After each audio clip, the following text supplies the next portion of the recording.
Hey, Zach. Wow, Hey, cool, man. how's it going? Good. Look at that. That's really interesting. Yeah, this is all part of our uniform when we do World War II reenacting. Wow. We do the 2nd Marine Division. 2nd Marines. And this is the uniform we wear and the helmet. As you can see, a lot of the Marines put their Eagle, Globe, and Anchor emblem on there. Huh. But this is what we do when we do World War II reenacting. Was that common for the Marines guys to do, the Marines to put the emblem on there? Was that? Some of the guys did that, or sometimes they'd put it on their collar. Oh, I've seen that in the movie, yeah. You see that in the movie. Yeah. They had the War in the Pacific, the series, HBO series was really good. Sure. You got your what they call your HPT, which stands for herringbone twill. That was a pattern they had back then. The cartridge belt would have been the same as the Army issued. Is that right? Okay. The suspenders, though, the combat suspenders are a little bit different than the Army's. Now, how is that different? The metal ring here. Oh, yes. What did the Army have? It was just stitched together. Is that right? Yeah. And the Marines carried 2 canteens because they were fighting in the Pacific. Yeah. The heat was unbearable, so they carried one on either side. And then they carried the K-bar knife. This particular one was made by Pell Cutlery. Hey, Zach, I noticed that clip up there. Is that something they did? They wore clips like that on their... Yeah, this is a clip for the M1 rifle. Okay. Zach, let me ask you about your reenactment group. That's what you do.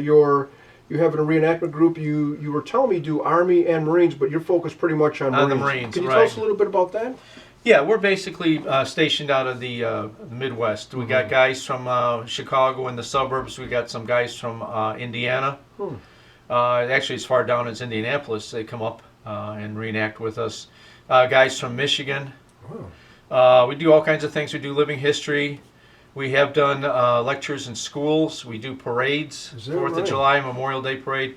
And we also do battle reenactments. We do an amphibious landing in June in Benton Harbor, Michigan.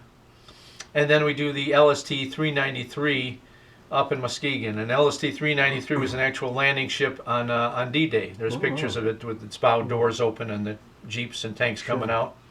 So we travel throughout the Illinois, Indiana, Michigan area doing reenactments. So if these guys are scattered throughout all these areas, where do you meet up at? Well, whatever the designated point is, when we do the amphibious landings in Benton Harbor, Michigan, then we meet in Benton Harbor. So when you guys get there, do you get there like days ahead of time to practice? Is there such a thing as practice, or you just put your uniforms on and... Well, as a matter of fact, it's funny you mention that because coming up Saturday, May 1st, we're all getting together for some training. Is that right? And we go over all that. And I got a picture here. This is typical of what we do. This is taken up in Benton Harbor, Michigan, and this is our Marine squad. Interesting. I get a little bit closer. Sure. How's that? Okay. So in back of us is what they call an amphibious tractor. Okay, and that's an actual World War II period tractor that was restored, and actually was used in some films like Flags of Our Fathers. And Letters from Iwo Jima. So it's pretty neat. We get to do a lot of original vehicles. I myself have a 1942 Dodge weapons carrier that we use. One of the guys in the unit has a World War II Jeep. So it's pretty exciting. And we're always looking for recruits. So if you like World War II history, especially the Marines, you can contact us. I gave some brochures to Wojo here, and give us a call. Let me ask you about the uniform. So now everybody purchases their own uniform to be in the organization, right? Right. Your basic uniform, the shirt and pants, the reproductions. These are originals, but the reproductions are around $100, $110. We use original helmets. We usually get those for about $35, $40, and then the helmet covers are about another $20. Cartridge belts, they make, matter of fact, they make a whole reproduction set if you want to get the whole thing together. There's several places. One is called Man the Line, and the other is What Price Glory, and another place is called At the Front. And they sell a lot of this equipment. And what about the weapons? And let's say the rifle. Where would they get the rifle from? The rifle, the M1 Garand, or the 1903 Springfield, either one you could have. And you can get those either through a gun show or a gun shop, or if you're a member of a shooting or hunting club, or if you're a veteran, you can get them through the Civilian Marksmanship Program. They call CMP, Civilian Marksmanship Program, and you could buy it through them. And okay, let's say if somebody wants to get involved and they show up to one of your groups, what if they don't have the equipment?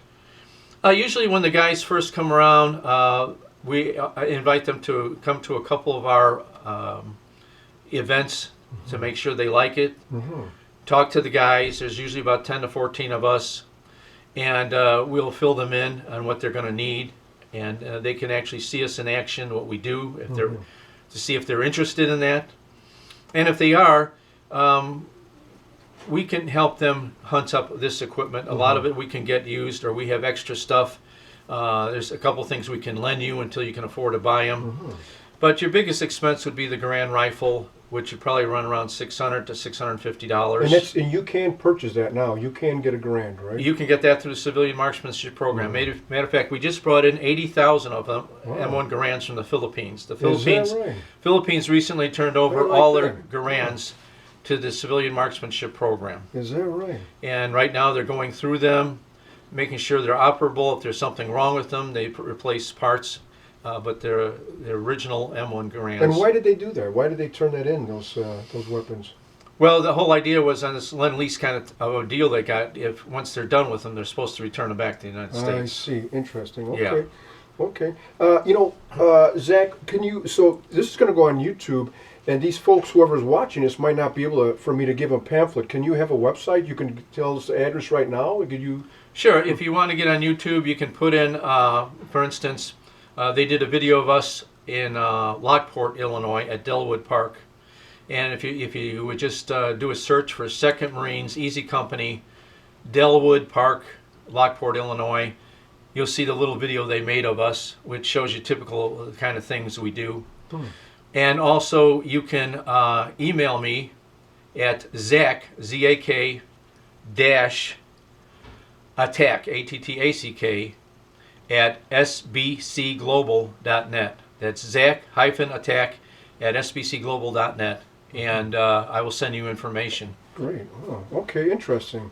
Zach, thank you so much. Is there anything else you want to cover on that? Or I think we covered it pretty good. Thank you very much for coming out today and visiting me. Thanks for having us, Zach. I appreciate you. Thank you so much, Zach. Take care. Bye-bye now. Bye-bye, Zach.